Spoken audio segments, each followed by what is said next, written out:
Hello guys, welcome back to my another salad episode. আর আজকের salad এপিসোডটা কিন্তু fish salad episode.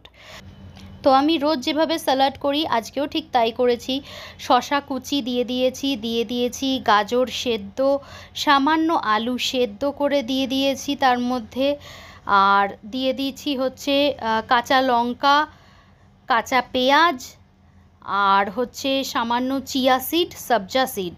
R at last আমি add করেছি হচ্ছে মাছটা কিন্তু টুনা ফিশ বা বাসা বা অন্য সালামান এই টাইপের নয়, আমাদের সবার বাড়িতে থাকা রুই কাতলা মাছ। কিভাবে করবে? প্রথমে মাছটাকে অল্প তেলে ভেজে নেবে, তারপরে সেটাকে 2-3 মিনিট ভালো করে জলে ফুটিয়ে নেবে। তাহলে কি হবে, এক্সট্রা অয়েলটা কিন্তু মাছ থেকে বেরিয়ে যাবে। আর যেদিনকে স্যালাডে মাছ অ্যাড করবে সেদিনকে কিন্তু অবশ্যই জিরে, ধনের গুঁড়ো আর লঙ্কার গুঁড়ো ইউজ করবে, গোলমরিচ আর লবণ তো অবশ্যই। আর তার সাথে আমি দিয়ে দিয়েছি কিন্তু লেবুর রস। আজকে কিন্তু লাঞ্চটা জমে গেল একেবারে।